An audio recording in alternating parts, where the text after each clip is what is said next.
Baby, it's cold outside. Or it might be hot. And then it might get cold again. And then it's gonna get hot again, all in the same week. I feel like global warming has Mother Nature rolling the dice on whatever weather she decides to give us. But it's gonna be cold soon. Possibly. And so I said, let's talk about some cold weather skincare routines on the channel to kind of gear my besties up for the cold weather season. So today we are going to be reacting to a skincare routine in which a creator took her skin from dry and textured to beautifully radiant and smooth. Now, I have to admit, when I saw the before, I was kind of like, is the texture in the room with us? But then when I saw the after, I was like, oh, there's a marked difference in that radiance in that skin. So let's talk about what she did and how you might be able to incorporate it into your skincare routine. So this gorgeous creator goes by Milky, and she's based in the UK. And at the time when she recorded the video and published it, it was going into the colder season in the UK. She mentions that sometimes she has eczema flare-ups, and I believe she mentioned that she was having one around the time that she recorded the video. So let's have a watch and see what she does. Aquaba, my beautiful people, welcome back to my channel. It's Milky. All right, so we're already starting out with a great point, and that is to hydrate. Now, drinking water doesn't do the miracle things to your skin that some of y'all tend to believe, because, you know, people be having real skin issues and y'all be like, just drink water, and it's just like, but making sure your body is properly hydrated is gonna be good for you because it's gonna help with so many of these systems in the body. Of course, the skin, but just not in the way that you think. So, you know, try to get yourself into the habit of drinking more water, especially if you're drinking a lot of sugary beverages. You know, try to ease your way, like maybe replace one of those sugary beverages with some water, you know, until you can kind of, you know, get to a point where you're drinking a lot less sugary beverages and, you know, drinking more water. Now, me, myself personally, I switched over from drinking a lot of soda to now when I want a meal, I have to have water. There's very few times where I'm like, you know what, I want a juice or I want a soda, but I treat those as treats. But I did that back in my 20s, so, you know, it's possible. It's possible to do the switch off and, you know, maintain it. But anyway. As it's been getting a little bit colder now here in London, the duo that I'm using at the moment is my FOREO Lunamide 2 and the Fresh Beauty Soy Cleanser. So those facial cleansing devices, not just the FOREO that she's using, but facial cleansing devices in general, because, you know, I'm from the generation where, you know, we had the Clarisonic and then, you know, there was a whole bunch of different like knockoffs and whatnot. But anyway, they run on the premise that they get your skin cleaner than a manual cleanse. Some of them will say that, you know, because your skin is getting cleaner, your skincare products are going to work better. The FOREO, let's see.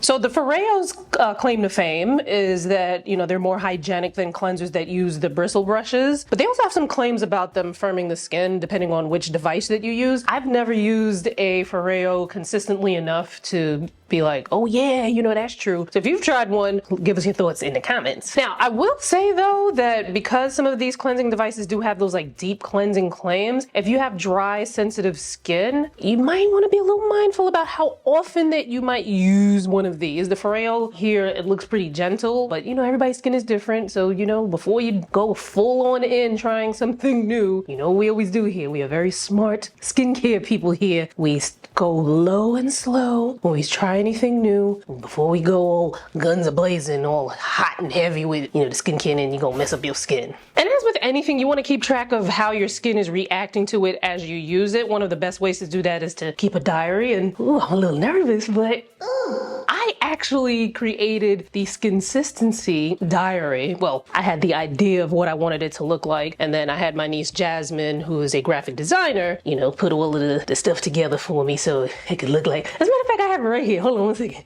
2 minutes later. So the SKINSISTENCY diary, it's a hardcover journal that prompts you to write down what you're using in your skincare routine and any changes that you see in your skin. Because unfortunately, when you're trying to better your skin, and if you're looking for any changes or anything like that, it can be kind of like watching paint dry. It can be very boring and tedious. And then there might be changes in your skin that you don't realize, and that's where, you know, jotting it down comes into play. So you've got these pages that you would write down your skincare routine in, and then there are also pages where I kind of remind you of things like, you know, don't do the most, because you know, y'all unfortunately do the most, and I do have to remind you. But anyway, I'm very excited about this and nervous at the same time. This was actually ready to go. We're in October, at the end of October. This had to have been ready by the end of May. And I'm just now telling you about it because I was like, ah. But anyway, it's available on Amazon. I will leave the link in the description. When you purchase it from Amazon, it's made to order, so it's not gonna be like, you know, if you have Prime, you'll get Prime shipping, but you know, you gotta give some time for them to print it out or whatever, because, you know, I don't have a whole stack of these just waiting to go. Maybe one day I will. So the link to this will be in the description, and I'm gonna put a QR code up here, so if you're watching from your TV, you can just easily point your phone, you know, open up your camera app, and then when the link pops up, and if you wind up getting one, let me know your thoughts, because, you know, it's my first time. I would love your feedback and you know, your support, even if it's just to send the link to someone that might, you know, enjoy something like this. Plus the holidays are coming. I'm going in with my Laneige sleeping mask. This is an OG product as well. I really enjoy it. It just makes my skin on my lips super supple and soft. Again, if you followed me for any period of time, you know that I've mentioned this product before and I still use it, so yeah. Going in with the Rosewater and just spritzing it all over my face. I find that when I start with a slightly moist base, it just allows my products to sit a lot better. Okay, so we're gonna pause there for a second because I wanted to quickly talk about the Laneige sleeping mask. Now, that is a cult favorite product. So many people love them. They come in so many different flavors and people collect them, and people think that's one of the items that like the tweens at Sephora were really loving as well too. I too used to love it, but then one day I felt like it just wasn't given what it used to give, you know what I mean? So I actually switched over to the Ulta juice infused lip oil, which I saw I got new packaging, and a couple of you guys told me in the comments that the formula changed, and I'm like, oh damn. I haven't tried the new formula yet because I still have, you know, I would get them like crazy when it was buy one get one half off, so I still have maybe like 3 or 4 full containers left of the old one, but I'm like, dang man, come on, to say it ain't so. But Dr. Dre actually has a video on, you know, the whys behind where, you know, why it stopped working. Some people really love it, some people call it bougie Vaseline. You know, like, yeah, you know, they kind of right.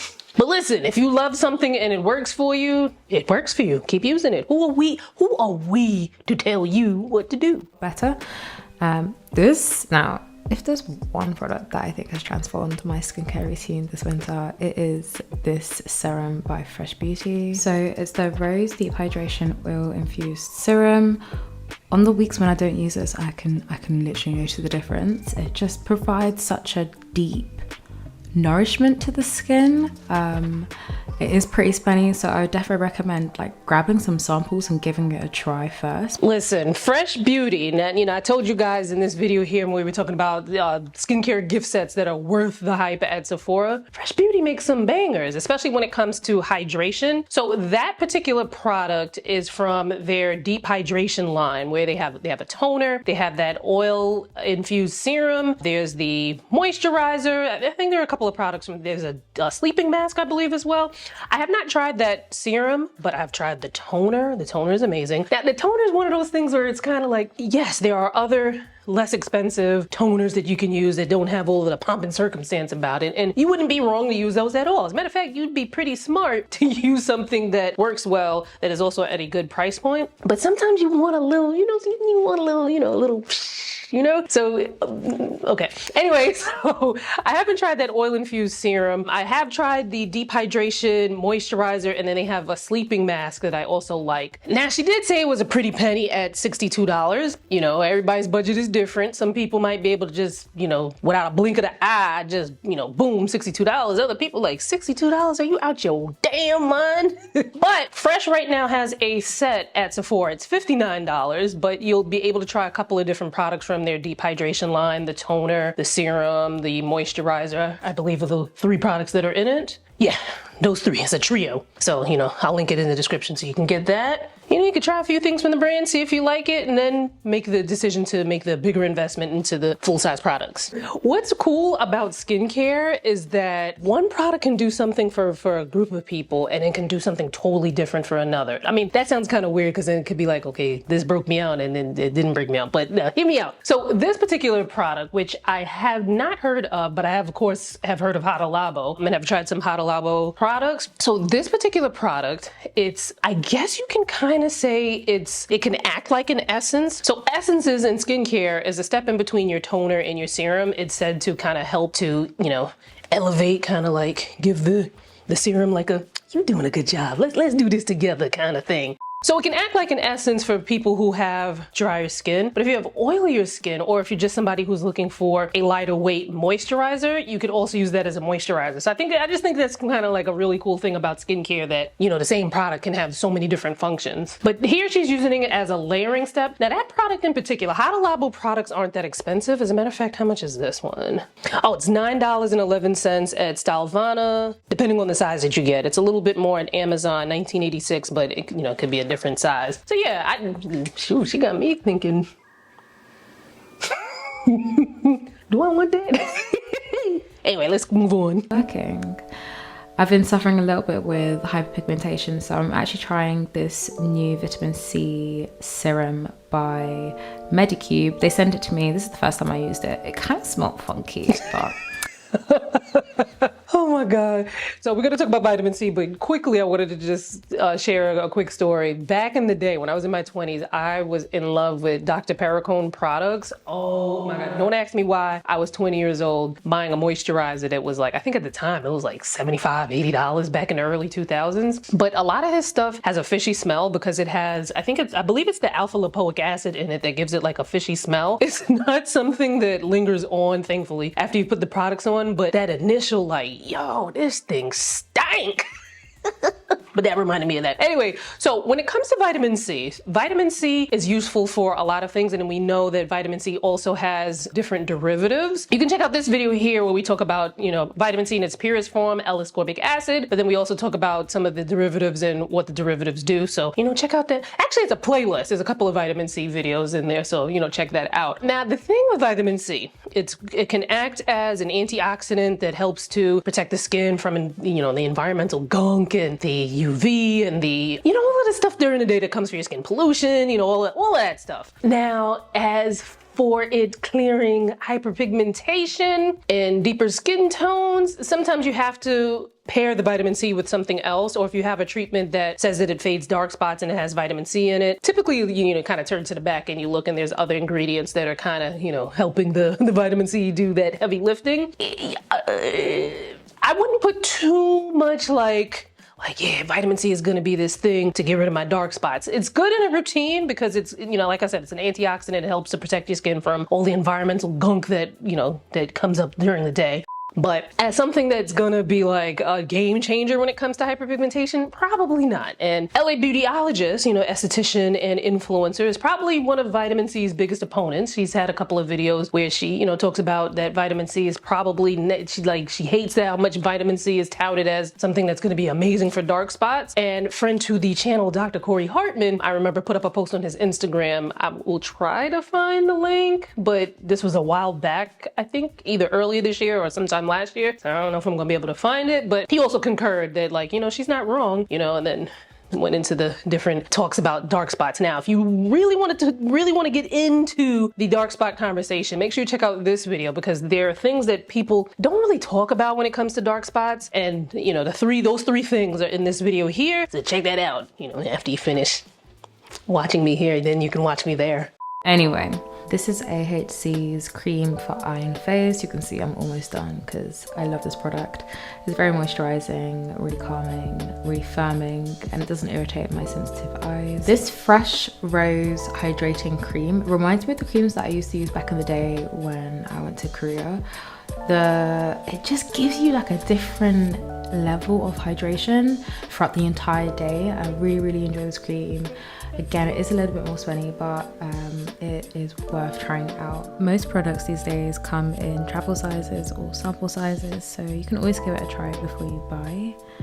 This is the facial oil that I'm using by NEAL'S Remedy. I love this. Like when I don't use it, I notice that my skin is a lot more dull. All right, so do you need an eye cream? Now that's going to depend. For a lot of people, your facial moisturizer might have everything you need to address your under eye area, and you may not need a separate product. However, for some people, what you need underneath here can be a lot different from what you need here. So for me, you know, most of the times, whatever moisturizer I'm using on my face is going to be able to, you know, address underneath my eyes. But there are incidents where underneath here is kind of drier than the rest of my face. So, you know, an eye cream to address that specific area would make sense. And if you're dealing with something like under eye puffiness, then, you know, you're probably gonna need a separate treatment for that area. The one thing that I wanna keep driving home about these eye creams is that they can only do what they can. Some of y'all be giving eye creams way too much credit, like the eye cream about to, you know, make your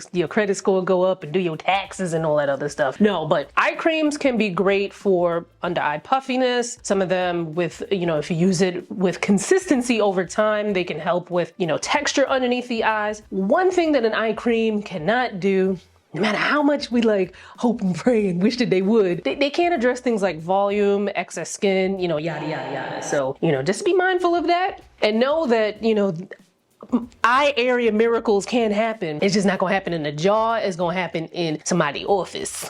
So I see that she was using the Deep Hydration Moisturizer from Fresh. It's amazing. If you have oily skin like me, it's probably only something that maybe you could use at night during the colder months because it is pretty substantial. But if, you know, somebody like her, dry skin, and it's the drier, colder time of year, then, you know, then it's like, it goes together.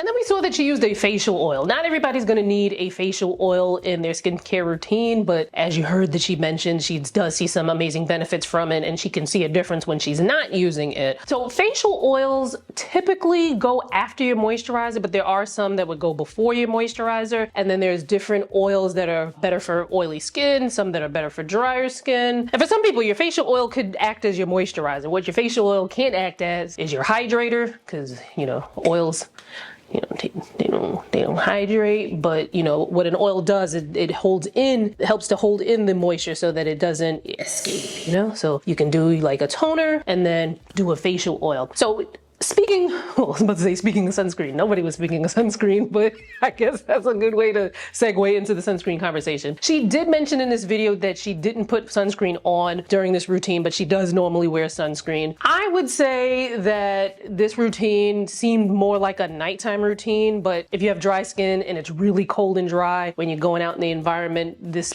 would be more of a daytime skincare routine. And you can put sunscreen on as your last step. Now, where would it fit in this routine, in this kind of layering routine where she had a lot of the steps, the hydration steps and the moisturizing steps? Well, for one, instead of using that particular, I think it was like a rose hip oil, I can't remember what the facial oil that she used. Maybe you replace that with a sunscreen oil that's, you know, kind of similar-ish. Or instead of, you know, ending with the facial oil, maybe use a sunscreen that's a little bit thicker. Or you could use something like a silicone, like a, oh, what's the one that everybody loves? Supergoop Unseen Sunscreen. I can't believe I forgot that. Supergoop has, you know, that's unseen sunscreen. That's something that you can put on top, or you can, you know, they make different types of sunscreens in different formulas. Some that are like thicker, like a really rich cream. You could use that as your sunscreen on top, or you can use a moisturizer that has sunscreen in it already. And yes, moisturizers with sunscreen count. Anything that has SPF in it counts as SPF as long as you put on enough. Enough is 2 milligrams of sunscreen per centimeter square of skin, which is about a quarter to a half a teaspoon of sunscreen for your face, neck, and ears, and about a shot glass full or more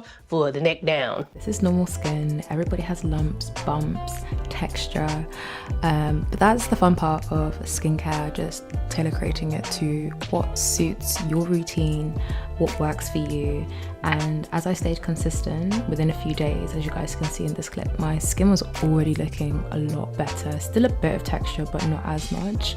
And about a week later in this clip, my skin was looking scrumptious, if I can say so myself. Blemish wear, pimple wear. Whoa, yes, she can say that her skin was looking scrumptious, because it certainly was. Like, wow. So like she said in the beginning, she said that she was having an eczema flare-up at the time when she filmed this. I didn't really see any texture, but like really, when you look at the before and after, it's just like, wow.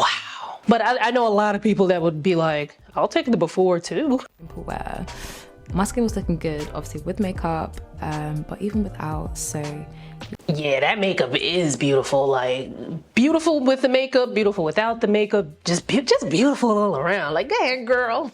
That's a good routine. I would definitely say that that is a good routine. Now, do you have to copy it step by step, bar for bar?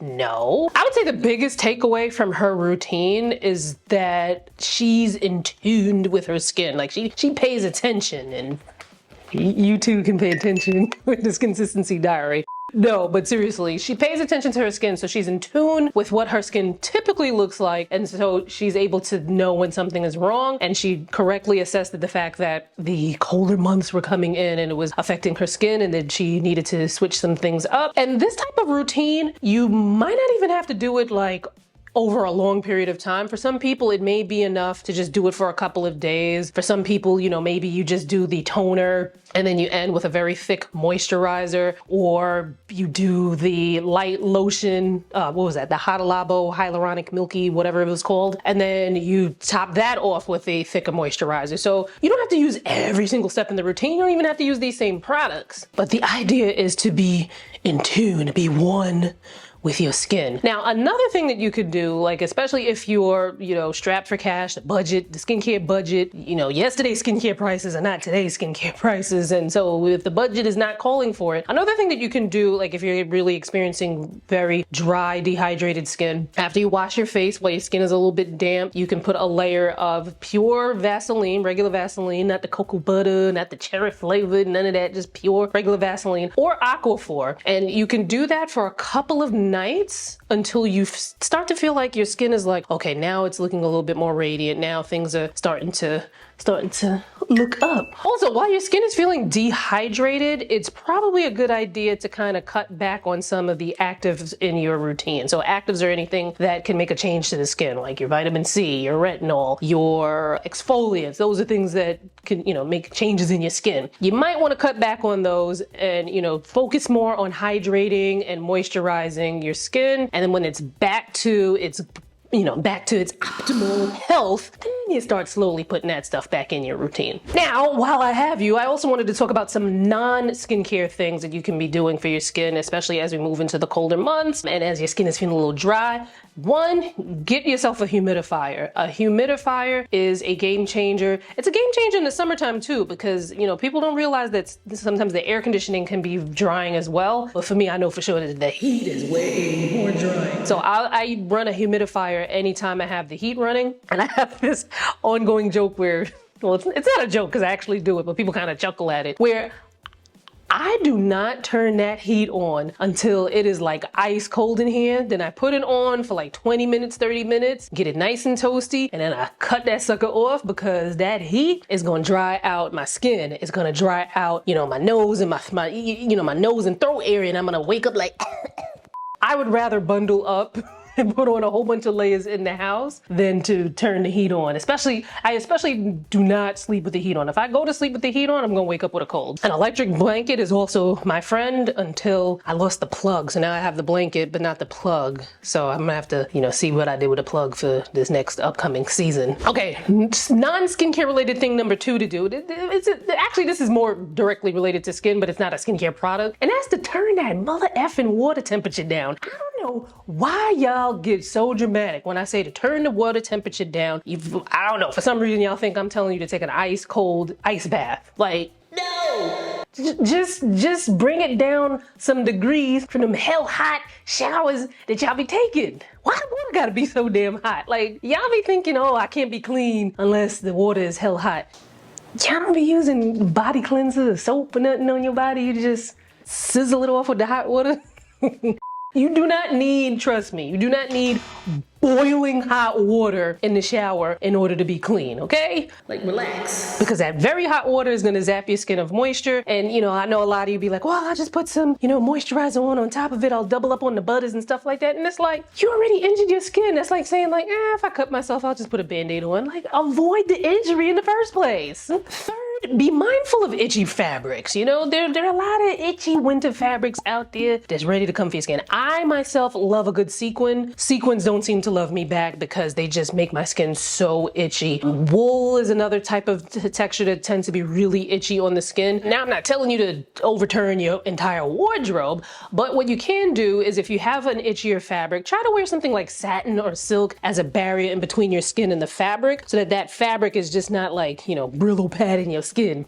Should we make this a series where maybe I like critique some of your skincare routines? Let me know in the comments if you would like to see something like that. Now, that is going to require you to, you know, submit pictures and video is even better, you know, like you got a little video and you take it on your little, you know, your iPhone or your Android or whatever, take a little video, your skincare routine, and you submit it. That'll be amazing. Now, I do realize that some of you guys are only brave through the keyboard.